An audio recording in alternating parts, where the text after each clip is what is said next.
Hello and welcome to this episode of Ways to Change the Workplace with myself, Prina Shah. I love what I do. I'm a global leadership coach, a consultant, a trainer, a keynote speaker, a podcaster. I help you to develop your leaders, your teams, and I help you to optimize your organizational cultures. I'm here to help you find ways to change your workplace. Why? Because we spend more time in our waking day at work than we do with our loved ones. It has to be a good place to be. So in this podcast, you can expect a mix of interviews with amazing thought leaders and then some solo episodes from myself as well. Strap yourselves in. I am everyday people. I've been listening to some music.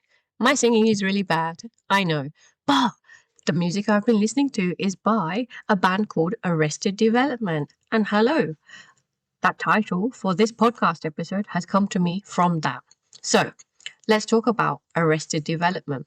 Welcome to yet another episode of the Ways to Change Your Workplace podcast with me, your host, Prina Shah. We delve into the essential topics that can transform your professional life in this podcast. Today, we are addressing a critical question. Is your development at work arrested? See where I went there? Thank you, Arrested Development, the music band. So, my question to you is your development at work arrested? Understanding this concept and recognizing it in your own career is the first step towards breaking free from stagnation and moving towards a better you. So let's define arrested development. I want to define it in the workplace context, okay? So arrested development in the workplace refers to a halt in professional growth, where an individual ceases to acquire new skills, knowledge, and experiences that advance their career or their profession in some way or the other. This stagnation can result from a various number of factors, including a lack of opportunities, insufficient support from leadership, or just personal complacency. So recognizing this state is crucial because it can hinder not only your personal success, but also the wider progress of your team and beyond, okay? So I want to give you a few examples. I don't know what you are or what's happening to you, so let's find out. Are you a static performer? Let's use Jane as an example. Jane has been in her role for 5 years, performing the same tasks with no significant change in her responsibilities or skills. Despite her initial enthusiasm, she now feels disengaged and unchallenged. Jane's getting a bit stale. Now, number 2, the overlooked talent. Let's use Michael as an example. Michael consistently delivers high-quality work, but lacks visibility and recognition from his superiors. Without opportunities for advancement or professional development, Michael's potential remains untapped. Or number 3, the contented settler. Let's use Sarah.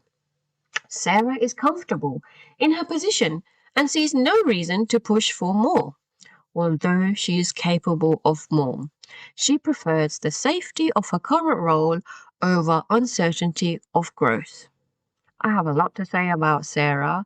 Sarah, your job is not guaranteed. Sarah, your job is constantly changing. Sarah, you need to keep on learning new things. But let's talk about all of them. Are you a static performer, a la Jane? You've been in your role for a number of years and you're doing the same, and nothing has really changed in your role, and you're now feeling a bit funky about everything and just not feeling it. Are you like Jane, the static performer? Or are you like Michael, as in the overlooked talent? You have wonderful abilities, but the right people haven't seen them yet. Or are you like Sarah, who I just talked about, the contented settler? Now, it's really good to have contented people at work. We need it. We absolutely need it. However, I will poke and prod a little bit further and say that no one's job is secure and safe in this constantly changing turbulent environment. So we have to keep on learning, even though we want that contentment of the same, right? So let me give you a few analogies, okay? The hamster wheel. Imagine running on a hamster wheel. No matter how fast you go, you remain in the same place. So arrested development is like being stuck on that wheel. You're expending energy without making any real progress. Is that you? Or are you in a stagnant pond? A pond with no inflow or outflow of water becomes stagnant. It breeds algae and it loses its vibrancy. Similarly, without new challenges or opportunities, your career can become stagnant and uninspiring. Or are you like a rusty machine? A machine left unused for a long time that becomes rusty and inefficient. When you stop learning and growing, your skills and knowledge can similarly degrade, making you less effective in your role and less attractive for future roles as well, or other roles. So, how arrested development at work plays out in the long term is what I really want to talk to you about as well. So, I've been studying it at length. There's decreased motivation. So, over time, the lack of growth can lead to a significant drop in motivation and engagement, making daily tasks feel more monotonous and uninspiring. Is that you? Is it, eat, sleep, repeat every single day for you? Point number 2, skill obsolescence. And this is dangerous. Without continuous learning, your skills can become outdated. And I've seen this with many people in many organizations. It reduces your competitiveness in the job market and within your organization. Or is it a case of limited career advancement that you have? So stagnation often results in missed promotions and career advancement opportunities, as growth and development are crucial for upward or sideward mobility. Then there's increased job dissatisfaction. The longer you remain in a state of arrested development, the more likely you are to experience job dissatisfaction and burnout. And then, last but definitely not least, the organizational impact. So, on a broader scale, an organization with many employees experiencing arrested development can suffer from decreased creativity, decreased creative thinking, critical thinking, decision making, and your employees might just be quite avoidant or looking to you for answers for everything. And as a leader, my gosh, you do not need that. You need people with brains who are constantly learning, who are constantly developing themselves, okay? So, if you're feeling stuck in a funk and you feel that you've got arrested development at work, what can you do to take development into your own hands? Number 1, seek feedback. Actively request feedback from your peers and supervisors to understand your strengths and areas for improvement, and then go work on that stuff. Number 2, if your organization doesn't have a good learning culture, you can create your own. This is what I did often in the past when I worked with quite stale organizations. Set yourself personal goals. Establish clear, achievable professional development goals and create a plan to achieve them. Now, this necessarily isn't going to training. It could be taking on projects, stretch assignments, work shadowing other interesting people and learning from the best. Getting coaching. All sorts here. You can do loads. Getting mentoring. Okay? And then pursue learning opportunities. Take advantage of training programs that may be offered to you, of workshops and online courses to continuously build new skills. If you're feeling funky and you need to learn new things, then find out how you can within your organization. If there's no way that you can, I question that. I call the bullshit meter on you, because guaranteed, every single organization wants you to learn and wants you to excel. Now, we can't rely only on our internal organization. We have to think externally. So, you have to network strategically, build relationships with mentors and industry professionals who can provide guidance and opportunities. Find out who's who in the zoo. Go learn from them. Go meet them. Go have a coffee. Go do your thing. Okay? And then take the initiative. So that's a big thing.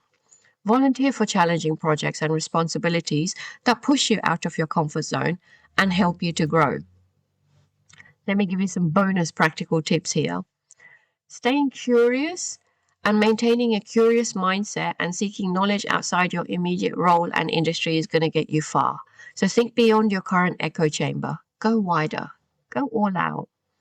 Regularly review your progress. Set regular check-ins to assess your progress towards your development goals and adjust your strategies if needed.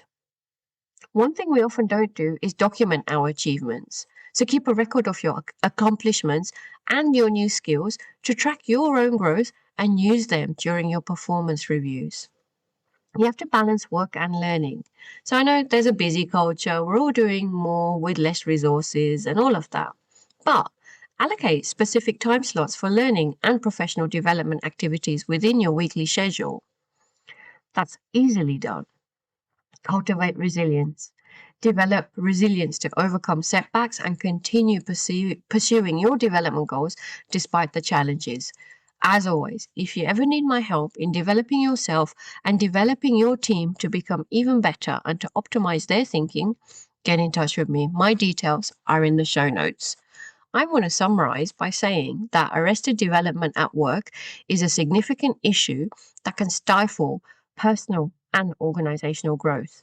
Recognizing the signs and understanding the long-term impacts are essential steps in addressing this challenge. So, by taking proactive steps to seek feedback, set goals, pursue your learning, to network, to take the initiative, you can regain control of your professional development and ensure your continuous growth. So, in conclusion, your professional development is a journey that requires constant attention and effort. You cannot take your foot off the pedal.